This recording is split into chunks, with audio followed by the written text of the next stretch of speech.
사람은 어떻게 구원을 받습니까? 구원에 대한 성경의 가르침, 그거를 가장 정확하게 짧게 요약하면 어떻게 말할 수 있을까요?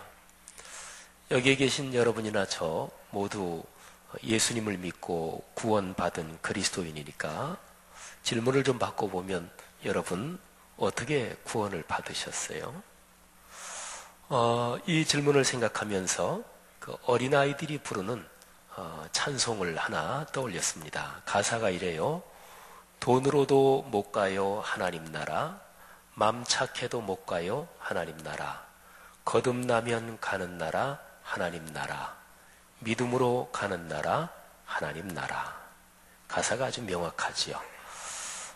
이 가사를 들으면서 지 목사님 가사만 읽지 말고 노래도 좀 해주시지, 이렇게 얘기하는 분들이 많이 계실 것 같아서, 물론 비웃는 분도 지금 계십니다마는 우리 어린아이들 가르치는 교사들이나 또 아이들이 있는 분들 아는 분들이 많을 거예요. 돈으로도 못 가요 하나님 나라, 맘 착해도 못 가요 하나님 나라, 거듭나면 가는 나라 하나님 나라, 믿음으로 가는 나라 하나님 나라. 아멘. 네, 하나님께 감사의 박수합니다. 가사가 아주 명확해요. 믿음으로 간다 하는 것입니다. 구원은 믿음으로 받습니다. 우리 그리스도인한테 굉장히 익숙한 표현이지요. 또 정확한 말씀이기도 합니다. 그러나 우리가 보통 알고 있는 믿음으로 구원받습니다, 이 얘기는요, 구원이라는 큰 거를 우리 사람에게만 한정시켜서 얘기할 때 그때 맞는 얘기예요. 구원은 사람 혼자서 일어나는 사건이 아니잖아요. 하나님이 계셔야 되고, 그리고 사람이 있어야 되고, 하나님과 사람, 이 양자 사이에서 일어나는 게 구원이잖아요. 근데 하나님은 잠시 조금 나중에 얘기하고, 우리 사람의 영역에서만 얘기할 때는 믿음으로 구원받습니다, 이게 맞아요. 그런데 하나님까지 같이 포함시켜서 전체적으로 본다면 그거는 정확한 설명이 아닙니다. 구원에서는 하나님이 먼저 시작하는 하나님의 은혜가 있는 거예요. 그러니까 구원은 하나님이 시작하셔요.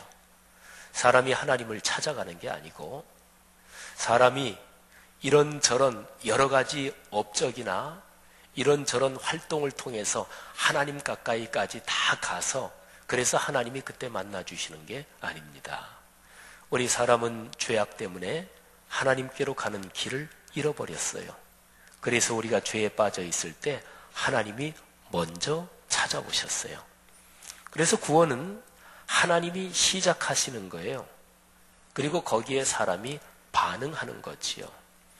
하나님이 시작하시는 그 하나님의 행동, 하나님이 주시는 것, 그거를 은혜라고 그러고요. 사람이 거기에 응답하는 것, 그거를 믿음이라고 그래요. 그러니까 하나님과 사람 전체를 다 포괄해서 어떻게 구원을 받느냐 그러면, 제일 정확하게 말하면 하나님의 은혜에 의하여 그리고 믿음으로 말미암아 구원을 받습니다. 그런데 이 전체적인 거를 그냥 하나로 간단하게 얘기하면 은혜로 구원받는다, 이게 이제 맞는 말이고요. 그리고 우리 사람의 영역, 사람의 반응만 얘기하면 믿음으로 구원받는다, 이렇게 얘기할 수가 있죠. 20세기에 신학의 거성 중에 한 분인 파울 틸리히라는 학자가 있는데, 그 신학자는 성경 전체에서 우리 기독교의 구원을 가장 짧은 구절에 정확하게 요약한 것이 에베소서 2장 8절이다, 이렇게 얘기를 했어요. 자, 오늘 설교 본문인데요, 제가 한번 읽겠습니다. 너희는 그 은혜에 의하여 믿음으로 말미암아 구원을 받았으니 이것은 너희에게서 난 것이 아니요 하나님의 선물이라. 예, 정확하게 나오죠. 하나님이 먼저 하시는 은혜에 의하여, 그리고 거기에 응답하는 우리 자신의 믿음의 응답을 얘기합니다. 여기에서 은혜는 예수 그리스도의 십자가 안에 나타난 하나님의 은혜를 말하지요. 순서가 중요해요. 하나님이 베풀어 주시는 은혜, 이게 먼저지요. 이게 없이 믿음을 얘기할 수가 없어요. 믿음은 대상이 있어야 되거든요. 무엇을 믿는다, 누구를 믿는다, 대상이 있어야 되거든요. 근데 대상이 없이 그저 무조건 믿는다, 그러면 그게 허공을 치는 게 되지요. 맹신이나 광신이 되는 거지요. 사랑하신 여러분, 에베소서 2장 8절에 이 정확한 구절 거기에다가 2장 9절을 더하면 혹시라도 구원에 대해서 잘못 오류를 일으킬 수 있는 것까지 차단을 시켜서 더욱더 완벽한 그런 구원에 대한 설명이 돼요. 자, 2장 8절은요, 이렇게 해서 구원을 받는다, 그 얘기를 하고, 2장 9절은 혹시라도 착각할까봐 이런 걸로 구원받는 건 절대로 아니다, 그런 얘기를 합니다. 그러니까 2장 8절은 구원에 대한 긍정 표현이고요. 2장 9절은 이렇게는 구원 못 받는다, 이렇게 구원받는 건 아니다, 말하자면 구원에 대한 그 부정 표현이 되는 거예요. 2장 9절이 다음과 같습니다. 행위에서 난 것이 아니니 이는 누구든지 자랑하지 못하게 함이니라. 아멘. 아주 정확하죠, 그죠? 여러분, 에베소서 2장 8절, 2장 9절, 이 두 절은 우리 기독교에서 가르치는 성경적인 구원이 무엇인가, 그거를 단 두 절에서 아주 정확하게 우리에게 가르쳐주고 있습니다. 이 두 절처럼 기독교의 구원을 우리에게 아주 정확하게 가르쳐주는 짤막한 구절 하나를 제가 더 말씀드리겠습니다. 요한복음 1장 12절 그리고 13절입니다. 에베소서 2장 8절 9절처럼 요한복음 1장 12절 13절도 구조가 비슷해요.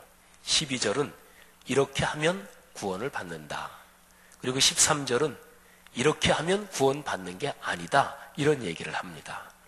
자, 12절을 제가 한번 읽어드릴 텐데, 12절은 우리 교회 성도님들이, 많은 분들이 암송하는 구절이지요.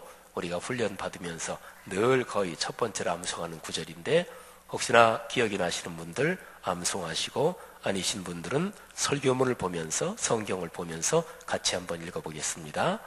영접하는 자, 곧 그 이름을 믿는 자들에게는 하나님의 자녀가 되는 권세를 주셨으니 아멘.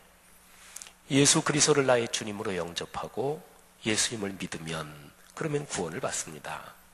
그런데 13절에 이어지는 말씀에는 이는 혈통으로나 육정으로나 사람의 뜻으로 나지 아니하고 오직 하나님께로부터 난 자들이니라. 아멘. 다른 길은 없다는 거예요. 사랑하신 여러분, 우리가 예수 그리스도의 십자가 사건 안에서 받은 이 구원을 감사하고 소중히 여기며 사시는 우리 모두가 됐으면 좋겠습니다. 하나님이 십자가 안에서 우리를 구원하신 그 은혜를 찬양하고, 그리고 성경에서 말하는 성경적 구원의 가르침을 굳게 잡고 사시기를 축복합니다. 여러분, 에베소서 편지를 사도 바울은 지금 감옥 안에서 기록하고 있습니다. 근데 감옥에 갇혀있는 사람답지 않게 사도 바울은 지금 하나님의 거룩한 영으로 충만해서 영적인 세계를 깊이 체험하면서 감격에 휩싸여 있어요. 그러면서 사도 바울이 얘기하고 있는 가장 근본적인 주제는 교회에 대해서 이야기를 하고 있습니다. 에베소서에서 제일 중요한 주제가 바로 교회에 대한 가르침이에요. 사도 바울이 에베소서 말씀에서 우리에게 성령을 통해서 가르쳐주는 교회는 이런 공동체입니다. 허물과 죄로 죽었던 사람들이 구원을 받아 모인 것이 바로 교회입니다. 그렇게 구원을 받아서 이제는 성도라고 불리는 그 사람들이 그리스도의 몸이 되어서 이루어진 거룩한 공동체가 교회입니다. 끊임없이 사람의 죄악성을 극복해 가면서 계속해서 하나님의 집으로 아름다워지는 영적 유기체가 교회입니다. 사랑하신 여러분, 교회를 세상의 상식이나 신앙생활하면서 어깨너머로 듣거나 배운 것으로 교회를 이해하지 말고 성경 말씀에서 가르치는 이 교회에 대한 가르침을 굳게 잡고 평생 교회 생활을 하기를 주의 이름으로 축원합니다. 자, 그러면 우리가 질문해야 될 게 하나 있습니다. 죄와 사망의 세력에 사로잡혀 있던 사람들을 하나님이 왜 구원하셨을까요? 모든 일에는 까닭이 있잖아요. 목적이 있잖아요. 하나님은 무슨 목적을 가지고 사람들을 구원해서 그들을 교회 공동체로 부르시고 교회를 세우셨을까요? 이게 이제 교회의 목적입니다. 교회의 근거입니다. 우리가 아까 묵상한 에베소서 2장 8절 9절 그 바로 다음에 이제는 10절 보면 정확하게 그 목적, 그 까닭이 나와요. 제가 10절을 봉독합니다. 우리는 그가 만드신 바라 그리스도 예수 안에서 선한 일을 위하여 지으심을 받은 자니 이 일은 하나님이 전에 예비하사 우리로 그 가운데서 행하게 하려 하심이니라. 아멘. 10절 말씀에 아주 중요한 몇 가지 가르침이 있습니다. 첫 번째로 구원받은 우리는 하나님이 새롭게 창조하신 작품이다. 걸작품이다. 그런 말입니다. 오늘 여기 말씀에 우리는 그가 만드신 바라, 우리 한글 성경에는 정확하게 그 뜻이 잘 드러나지 않지만 그가 만드신 바, 만드신 대상이다 할 때 헬라어 원어가 포이에마라고 발음하는데요. 이 포이에마는 특별히 하나님이 창조하시는 창조와 연관해서 쓰이는 단어예요. 그러니까 사도 바울은 우리가 구원받은 것을 이렇게 설명하는 거지요. 우리가 구원받을 때 우리는 천지 창조가 될 때처럼 하나님이 우리를 새롭게 창조하셨고 그래서 우리는 창조의 작품이라는 거예요. 근데 하나님의 작품이니까 작품 중에서 가장 빼어나고 가장 탁월한, 그러니까 걸작이지요. 여러분이 그렇다는 얘기예요. 두 번째로 이 10절 말씀에서 아주 중요한 가르침이 있는데 구원의 사건은 예수 그리스도 안에서 일어났습니다. 구원이 계속해서 아름다워지면서 완성을 향해서 가는 모든 과정도 예수 그리스도 안에서 진행됩니다. 그런 예수 그리스도의 십자가 사건과 그분의 삶을 말하는 것이지요. 이게 기독교의 기준이에요. 그리스도의 십자가 사건, 또 예수께서 이 땅에 사실 때 하셨던 그분의 삶과 인격, 이게 바로 기독교의 중심이 있지요.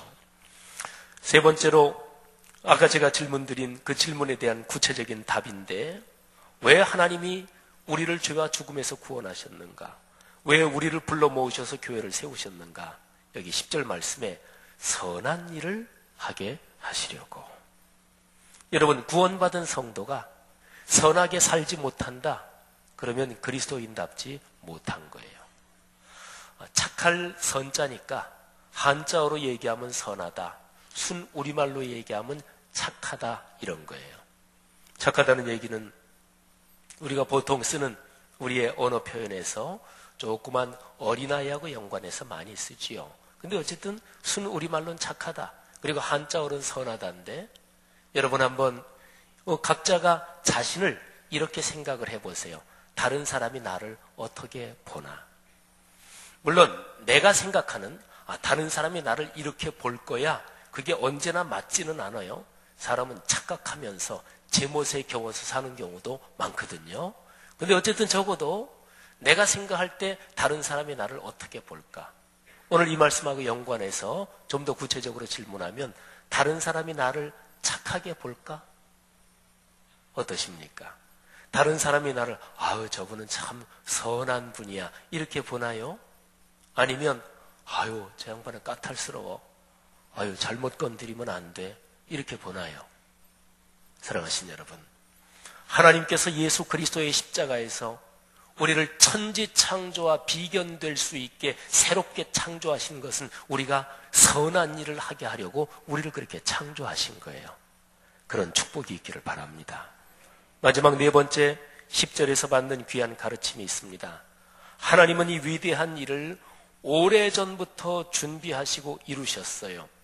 오늘 여기 10절 말씀에 보면은 전에 예비하사 그랬죠. 전부터 준비하셨다는 거예요. 그런데 에베소서 1장 4절에 보면 하나님이 창세 전부터, 그러니까 태초 이전부터 이 일을 생각하셨다고 기록하고 있습니다. 성도라고 불리는 사랑하는 형제 자매들이요, 여러분이 창조의 주님이신 하나님의 걸작인 것을 분명하게 믿으십시오. 여러분의 삶에 선한 일이 늘 이루어지게 하십시오. 그리하여 여러분을 구원하신 하나님의 뜻을 넉넉하게 이루는 삶의 복이 있기를 바랍니다. 자, 우리는 한 가지 주제를 조금은 더 깊이 파고들어서 묵상하려고 합니다. 선한 일, 그거를 위해서 우리를 부르셨고 교회로 만드셨다 그랬잖아요. 그러면 선한 일이 도대체 무엇인가 하는 질문입니다. 선한 일은 아주 포괄적인 표현이기도 합니다. 착하다, 선하다, 아주 포괄적인 표현이지요. 그런데 다른 한편으로 지금 나한테 선한 일이 무엇인가? 내 삶의 상황에서 이번 주간에 해야 될 선한 일이 무엇인가? 이렇게 묻는다면 그건 구체적으로는 조금씩 차이가 날 수 있습니다. 교사로서의 선한 게 무엇일까요? 공직자로서의 선한 게 무엇일까요? 또는 예술가로서의 선하다는 것은 무엇을 뜻할까요? 목사로서의 선하다는 것은 제일 중심적인 게 무엇을 뜻하겠습니까? 그리고 장사하는 사람들의 선함은 어떤 것을 의미할까요? 그러니까 각자의 삶의 상황으로 들어가면 선하다, 착하다, 이거는 차이가 난다는 거지요. 그러면 사도 바울이 지금 에베소서 2장 10절 말씀에서 선한 일을 위하여 지음을 받았다 이렇게 얘기하는데, 사도 바울이 기록하고 있는 이 편지의 문맥에서 사도 바울은 어떤 선한 일을 얘기하고 있는 것일까요? 에베소서 2장 전체, 그리고 에베소서 1장부터 6장까지 전체를 읽으면 아주 뚜렷하게 드러나는 주제가 있어요. 그거는 그 당시에 교회 안에서 두 집단 간의 갈등입니다. 좀 더 구체적으로 얘기하면 그 당시에 교회가 예루살렘에서 시작해서 점점 예루살렘 밖으로, 그리고 이스라엘 영토 밖으로 퍼져나갑니다. 근데 예루살렘, 이스라엘, 거기는 유대인이 당연히 많았지요. 근데 그 영역 밖으로 퍼져가면서 이방인들이 사는 세계로 퍼져갈 때 거기에 교회가 세워지고, 그 교회에는 이방인들, 그리스도인들이 숫자가 점점 더 많았어요. 에베소도 이방인들이 사는 도시 중에서, 당시 로마 제국의 도시 중에서 아주 큰 대표적인 몇 도시 중에 하나였습니다. 그러니까 에베소에 있는 교회들에도 그리스도인들 중에서 유대인 그리스도인도 있고 이방인 그리스도인도 있는데, 이방인 그리스도인이 더 많아지게 되는 거지요. 여러분, 교회는 이랬거나 저랬거나 유대인들로부터 시작됐기 때문에 교회의 주도적인 리더십은 유대인들이 초기에는 다 가지고 있었겠죠. 근데 이방인이 점점 숫자가 많아지니까 이방인 그리스도인이 리더십을 가지게 되고, 리더십의 중심점이 옮겨지게 되는 거예요. 자, 이런 경우에 어떤 일이 일어날까요? 전혀 어려울 거 없어요. 지금 우리가 사는 우리의 삶을 생각해 보면 됩니다. 인간 집단은 어디에나 다 내가 중심 역할을 하다가 밀려나면 싫은 거예요. 공직자면 마땅히 내가 중심 역할을 하느냐 마느냐 이것보다 이 나라의 발전과 나라의 이 공의를 위한 것이 중심이 돼야 마땅하지요. 교육자면 마땅히 내가 가르치는 아이들이 어떻게 잘 훌륭하게 크느냐, 이 교육의 중심 소명이 내 자신의 이익보다 더 중심이 돼야 마땅하지요. 그런데 현실적으로는 그렇지 않잖아요. 그래서 공직자가 욕심을 부리기도 하고 독재를 하기도 하고 뭐 등등 그런 일이 다 그래서 일어나는 거지요. 교회에서 두 집단 사이에 갈등과 그리고 문제가 생겼을 때 하나님의 뜻을 생각하고, 그리고 하나님의 복음을 전하는 이거를 절대 기준으로 삼고 여기를 근거로 해서 생각해야 되지만, 그런데 사람의 약함 때문에 그렇게 안 되는 거죠. 그거는 2000년 전이나 지금이나 현실적인 상황은 다 비슷해요. 바울은 바로 이 문제를 얘기하고 있습니다. 그런데 바울이 이 문제를 어떻게 푸느냐 이 얘기를 하면서 교회에 대한 주님의 가르침을 얘기해요. 교회 문제가 생겼습니다. 그러면 사람 사는 게 다 그러니까 사회에서 문제가 생겼을 때 푸는 방법들이 있지요. 좋은 게 좋은 거다. 또는 이렇게 처리하면 된다. 근데 방법이 많을 텐데, 근데 사도 바울은 교회에 대한 주님의 가르침을 얘기해요. 교회 두 집단 간의 갈등이 생겼다. 아주 흔한 문제잖아요. 인간 집단 어디에서나 발생할 수 있는 문제잖아요. 그런데 아주 흔하고 지극히 인간적인 그런 문제를 놓고 사도 바울은 아주 영광스럽고 가장 거룩한 가르침을 얘기합니다. 교회는 그리스도의 몸이다. 교회는 만물 안에서 만물을 충만하게 하시는 하나님의 충만인데 바로 그리스도의 몸이 이 세상 만물을 충만하게 한다. 가장 영적이고 가장 높은 가르침을 얘기하는 거예요. 그 가르침에 근거해서 교회의 문제를 풀어가는 거죠. 이것입니다. 교회도 사람들의 모임이니까 사회의 다른 집단에서 발생하는 거의 모든 문제가 언제든 일어날 수 있습니다. 인간의 죄악성 때문에 발생하는 문제는 성역이 없다고 보면 됩니다. 그런데 문제가 발생했을 때 말씀 이외의 다른 그 어떤 기준이나 방법으로 풀려고 하면 반드시 나중에 더 심각한 문제가 발생합니다. 교회가 교회다워지지 못하고 인간 집단에서 통용되는 그런 방법이 교회로 들어와서 그게 습관이 되고 관성, 타성이 붙게 되는 거죠. 사랑하신 여러분, 사도 바울이 성령의 감동으로 교회의 본질을 가르치고 있습니다. 그리고 구원받은 성도들을 하나님이 같이 모으셔서 거룩한 그리스도의 몸 교회로 세웠다고 얘기하고 있습니다. 그런데 거기에서 선한 일이 무엇이에요? 에베소서 오늘 본문에 2장 6절 7절에 사도 바울이 그 당시의 상황에서 얘기하는 선한 일, 그게 정확하게 나와요. 제가 봉독하겠습니다. 또 함께 일으키사, 여기서 함께는 유대인 그리스도인과 이방인 그리스도인을 말하는 거지요. 이방인과 유대인을 함께 일으키사 그리스도 예수 안에서 함께 하늘에 앉히시니 이는 그리스도 예수 안에서 우리에게 자비하심으로써 그 은혜의 지극히 풍성함을 오는 여러 세대에 나타내려 하심이라. 아멘. 간단하게 요약하면 하나님의 은혜를 오는 여러 세대 땅끝까지 나타내게 드러내게 하시려고 하나님이 이방인 그리스도인, 유대인 그리스도인을 부르셨다는 거예요. 여러분 한번 상식적으로 조금만 생각을 해보세요. 그 당시의 상황에서는요, 유대인과 이방인이 진짜 한 형제처럼 하나가 됐다. 이게 제일 어려운 일이었어요. 유대인은 이방인을 생각하기를 하나님이 지옥의 땔감으로 쓰려고 만드셨다. 이렇게 생각했고요. 그 당시에 이방인들, 그러니까 로마 제국의 로마 시민을 비롯한 그 당시에 로마가 통치하고 있던 세계에서 그 사람들은 유대인을 아주 골치 아픈 암적 존재로 생각한 경우가 많았어요. 그런데 유대인과 이방인이 말이죠. 유대인과 헬라 사람이 교회라는 하나의 공동체에서 한 형제 자매처럼 그렇게 생각한다. 그러면 세상이 깜짝 놀랄 일이지요. 아니, 어떻게 저 일이 가능하지? 그런데 보니까 예수 그리스도라는 분을 믿는 믿음으로, 그리고 예수 그리스도의 십자가에서 주신 하나님의 은혜로 그렇게 됐다는 거예요. 그러니까 하나님의 이름이 높임을 받는 것이지요.